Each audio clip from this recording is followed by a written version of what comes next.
Լուսինե Ավետիսյան, քաղաքացիական պայմանագիր կուսակցության պատգամավորների ցուցակի մեջ այս պահին, ամսի 2-ին Facebook-ում ունի հրապարակումը հեսա ձեզ կտրամադրենք, Լուսինե Ավետիսյան, քաղաքացիական պայմանագիր կուսակցության անդամ, մարտի 2-ի դրությամբ հրապարակում է հերթական գազաֆիկացված տունը սպիտակ խոշորացված համայնքի Աչահովիտ Ղուրսալի բնակավայրում։ Ծրագիրը իրականացվել էր Փեթակ բարեգործական ՀԿ-ի ֆինանսավորմամբ, նախագահ ինքը Լուսինե Ավետիսյանը, ամբողջական հաշվետվությունը կներկայացնեմ շուտով, այսինքն ՔՊ-ին կարելի է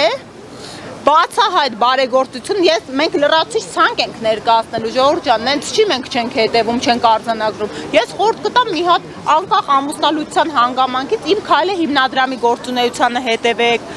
պետական մարմինների գործունեությանը հետևեք, ինչքան էլ որ պաշտոնական քարոզչությունը մայիսի 8-ին է սկսվում։ 24-րդ համարն է Լուսինե Ավետիսյանը։ Ցուցակի 24-րդ համարն է։ Սուրեն Պապիկյանի հայրենի բնակավայրում եւս նպատակներ եւ փոփոխություններ։ Հիմա սա գործընկերս ներկայացրեց հերթական երկակի ստանդարտների բացահայտ դրսևորումն է։ Հարգելի հակակոռուպցիոն կոմիտեի գործընկերներ, կարող եք սա հանցագործության մասին հաղորդում համարել։ Հենց նոր հրապարակեցինք, գնալու եք բերման եք ենթարկելու տիկնոջը։ Ես, եթե անչափահաս երեխաների մայր է, մենք մեծահոգի ենք, կարող եք ուղղակի հրավիրել, բայց այս երկրում, այս իրավիճակը, երբ մարդկանց թիրախավորում եք, երբ մեր երկրի իրավական բնույթն եք խեղաթյուրում, պետք է ժողովուրդ, սա է մեր պայքարը, այս ամեն ինչի դեմ է մեր պայքարը, հարգելի հայրենակիցներ, դուք կարող եք քաղաքացիական պայմանագրի համակիր լինեք, դուք կարող եք տարբեր այլակարծիք լինեք, այլ քաղաքական հայացքներ ունենաք, բայց դուք բոլորը պետքա թույլ չտաք, որ մեր հետ սենց վարեն, որովհետև այսօր ուժեղ Հայաստանի թեկնածուի նկատմամբ միջամտությունը վաղը ձեր նկատմամբ է լինելու, երբ որ խեղաթյուրվում է, այլախոհվում է իրավունքը, սա բոլորի վրա է տարածվում, ոչ մեկ անմասն չի մնալու, օրինակ Պատանի Դավիթի դեպքին էլ է անդրադառնամ, այս ընտանիքը ապա քաղաքական ընտանիք էր, որ ասում է քաղաքականությամբ չենք զբաղվում, տեսակ ոնց քաղաքականությունը եկավ մտավ այս ընտանիք ու այս մարդկանց բնականon առօրյան ամբողջովին այլախոհեց, որևէ մեկ անհատ Հայաստանի Հանրապետություն, որևէ քաղաքացի երաշխավորված չէ,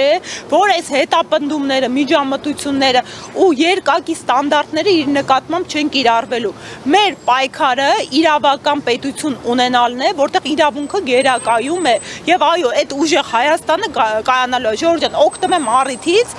քանի որ ամեն ինչը ծայրաստիճան քաղաքականացված է, կոչում եմ ժողովուրդ ջան, անկախ մեր համակիրն եք թե չէ, գնացեք հունիսի 7-ին տեղամասեր եւ ասեք ոչ այս քաղաքական ուժին, քաղաքացիական պայմանագրի, ասեք ոչ այս նենգափոխված Հայաստանին, ասեք ոչ այս երկակի ստանդարտներին, ասեք ոչ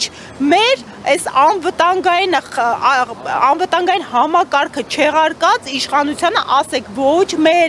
արժեքները սակարկող իշխանությանը, մենք ի վերջո պետք է